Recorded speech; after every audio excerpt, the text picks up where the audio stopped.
ఈ వీడియోలో 4 Sublime states బ్రహ్మ విహారాలు అంటారు. ఇది బుద్ధిజంలో ఉంటుంది. దాని గురించి మాట్లాడదాం అనుకుంటున్నాను. దాంట్లో మొట్టమొదట ఒక స్టోరీ చెప్పుకుందాం. గౌతమ బుద్ధుడు మొట్టమొదట మెడిటేషనే చేపిస్తాడు. ఎవరు వచ్చినా ఏమొచ్చినా మెడిటేషన్ చేయించిన తర్వాత ప్రవచనం చెప్తాడు ఆయన. అయితే ఒకరోజు అతనికి ఒక కొత్త శిష్యుడు జాయిన్ అవుతాడు ఆయన సంఘంలో. వాళ్ళతో కూడా ఆయన మెడిటేషన్ చేయిస్తాడు. మెడిటేషన్ చేయించిన తర్వాత ఆయన కాన్సెప్ట్ ఏంటంటే పుణ్య అనుమోద అంటారు. దాంట్లో మెట్టా అంటారు, లేదంటే మైత్రి. అంటే మనం చేసినటువంటి ధ్యాన ఫలితాన్ని లోకంలో ఉన్నటువంటి అన్ని జీవుల సంతోషం కోసము దాన్ని అర్పించడం. విశ్వంలో ఉన్నటువంటి అన్ని జీవుల ఆత్మోన్నతికి, వాటి యొక్క సుఖం కోసము, అన్ని పశుపక్షాదుల ఆనందం కోసము ఆ యొక్క ధ్యాన ఫలితాన్ని అర్పించడము అనేది ఒక కాన్సెప్ట్ ఉంటుంది.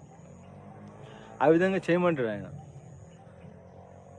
సరే అని చెప్పేసి అందరి శిష్యులు ఆ విధంగా చేస్తుంటే అందులో నుంచి ఒక శిష్యుడు, భగవాన్, నేను నా యొక్క ధ్యాన ఫలితాన్ని అన్ని విశ్వంలో ఉన్నటువంటి అన్ని పశుపక్షాదులకు, జంతువులకు, వృక్షాలకు, మనుషులకు అన్నిటికీ పంచుతాను, కానీ ఒక్క మా పక్కింటోనికి తప్ప అంటాడు.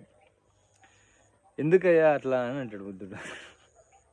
వాడు చాలా చెడ్డోడు స్వామి, వాడు మాత్రం బాగుండొద్దు, మిగతా ఎవ్వరు బాగున్నా సరే అని అంటాడు.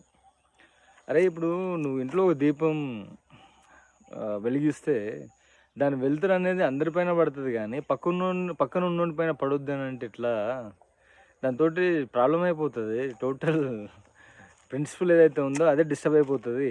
కాబట్టి అట్లా చేయడానికి వీలు కాదు అని అంటాడు ఆయన. మీరు ఎన్నైనా చెప్పండి స్వామి, వానికి మాత్రము నేను అర్పించాను అని అంటాడు.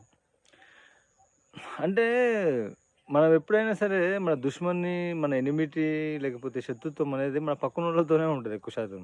ఇరుగుపొరుగు అంటాం కదా. మొట్టమొదట మనం ప్రేమించాల్సింది, మనము ఆదరించాల్సింది మన పక్కన ఉన్న వాళ్ళని. జీసస్ ఏం చెప్పిండు? నీ వల్ల నీ పొరుగు వారిని ప్రేమించు అని చెప్పిండు. అది సాధ్యం కాదు కాబట్టి ప్రాక్టీస్ చేయడానికి ఆయన ఒక ఎక్సర్సైజ్, ఒక మెథడ్ ఇచ్చిండు అది. కాబట్టి అది సాధన చేయాలి మనం. అయితే ఇక్కడ 4